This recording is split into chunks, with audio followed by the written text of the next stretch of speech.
Hey guys, so if you didn't watch part 1, go ahead and watch it because part 1 is all about the foundation of magnesium. Now we're on part 2. Okay, so one thing you need to know about magnesium, magnesium is involved in relaxation. Calcium is involved in contraction, but it's also involved in cellular signaling and cellular reproduction. So the function of calcium goes way beyond just making bone. It's involved in a lot of different things.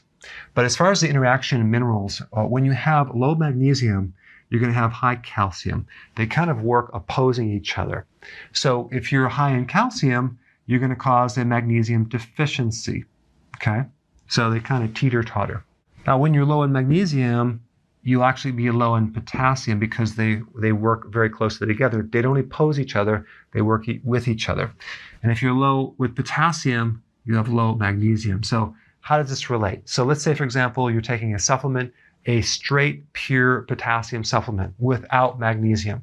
You'll end up finding that it won't really work without magnesium because you need this with this. And this is why when you eat food, you always have these minerals together, not isolated. Or when you take an electrolyte powder, you normally see all the electrolytes together when you take them. They're more functional that way. Let's say you have insulin resistance, which most of the population has.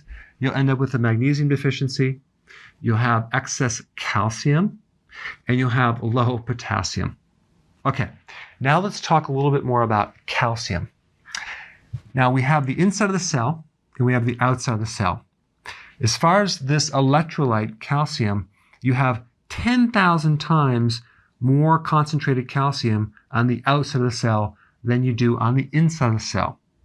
Now, potassium is much different because you have 98% of the potassium inside the cell and only 2% outside the cell. But calcium is different. In order for calcium to be transported, you have this thing called a voltage-gated calcium channel.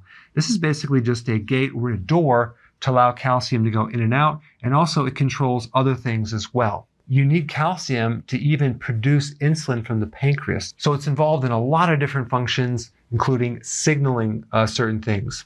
Now, if you have too much calcium inside the cell and this ratio is not correct, you develop a condition called intracellular hypercalcinosis, which is a fancy term for you have too much calcium inside the cell. This is very, very dangerous, and it's very common for a lot of people. In fact, a drug that a lot of doctors use for high blood pressure is called a calcium channel blocker. So calcium channel blockers basically prevent the calcium from building up inside the cell, and you can lower blood pressure from that, okay? Because the excess calcium makes the arteries stiffer, and it raises blood pressure because it's no longer elastic, and you get too much contraction, okay, and not enough relaxation. So they use a calcium channel blocker. They're blocking in this channel right here to reduce blood pressure. Calcium channel blockers are also used in another condition called Raynaud's.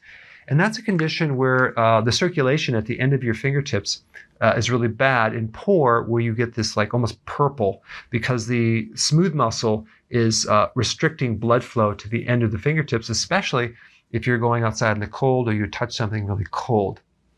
So calcium channel blockers improve that simply because they inhibit contraction and increase blood flow. And then we have bronchospasm or asthma. Why would the calcium channel blocker improve a spasm in your lungs?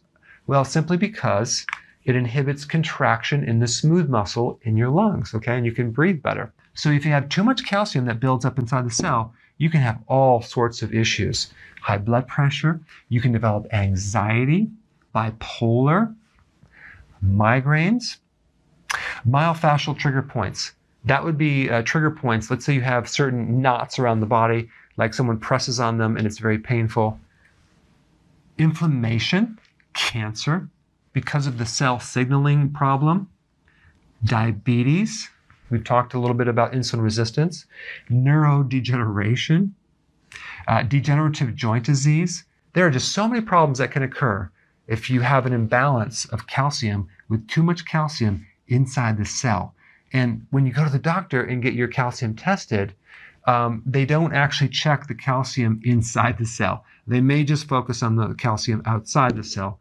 But to do that, you have to do an intracellular calcium test. Okay, guys, now in the last video, part 3, I'm going to talk about what to do to get this calcium out of the cell and reverse this process. Stay tuned. So if you want more knowledge on how to create a healthy body, subscribe now and get daily notifications. Daily notifications, that sounds weird. Well, I'll just remind you on a daily basis. How about that?